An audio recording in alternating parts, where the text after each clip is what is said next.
Today we're going to look at the Werewolves based on the 1994 Detroit Lions. They feature a one-back offense and an average 4-3 defense. The one-back offense, of course, is Barry Sanders, and that's their two special rules, run after contact and breakaway boosters, both of which fuel the ability for Barry Sanders to take over a football game.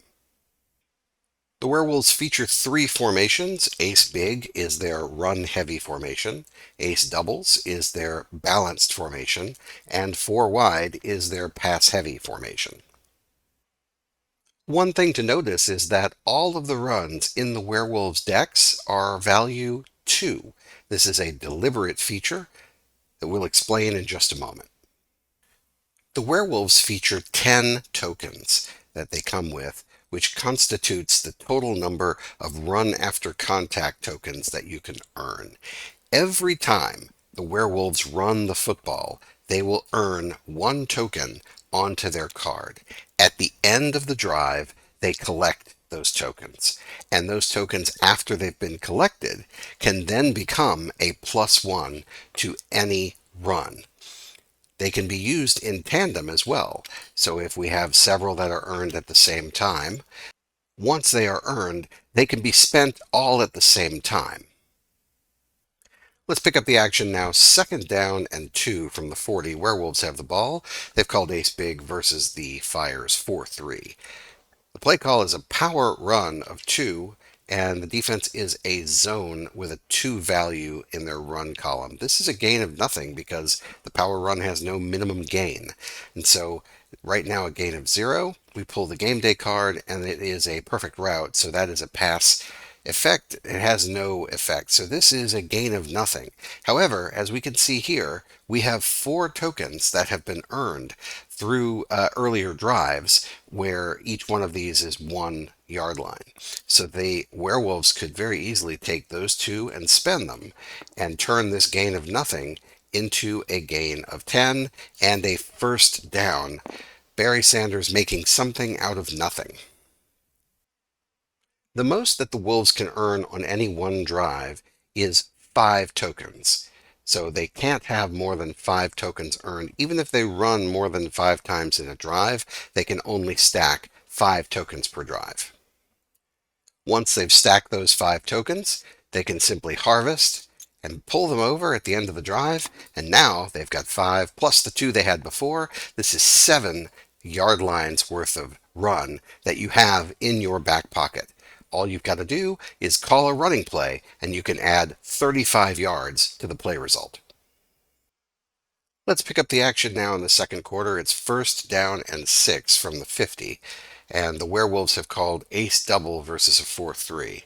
Their play call is an outside run, and that is versus a tight run, so this is actually a breakaway.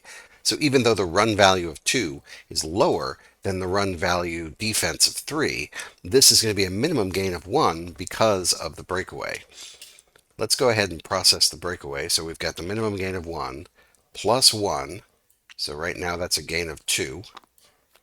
And then we have another 1 that takes us down to the 35. And then a 0. So as you can see, this would normally end the play.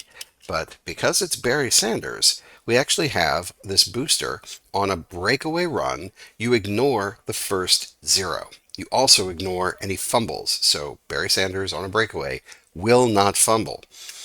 Because this 0 came up, normally it would end, but he gets a freebie, and so we see that he's going to gain an additional 2. And at this point, anytime during the breakaway, if you want to spend tokens that you've already banked, this is a 1, 2, 3, 4, 5. It needs 5 more to get the touchdown. You can spend 1, 2, 3, 4, 5 to go ahead and guarantee the touchdown now, and he has scored. That run was a gain of 50 yards, and that actually triggers the ability for each run play now to add an additional 1 token. After Barry Sanders breaks a 50-yard run, anytime the Werewolves run after that point, instead of banking 1 token per run, now you're banking 2. A note on the strategy. Because the Werewolves have such a devastating effect in the run breakaway, Teams are likely going to call defenses that are unlikely to get blown up in the run game. So you're not going to see a lot of people risking wide run, tight run, and man to man, things that are going to get blown up by run plays. They're going to stick to their blitzes, their zones, and other defenses that hedge against being blown up on the run. Those defenses actually tend to have lower run values, which means that all of the run plays that are a 2 value are actually decent against most of the things that you'll see. However, the act of running banks tokens, and that's why this running game takes a little while to get going, but once it does, it is devastating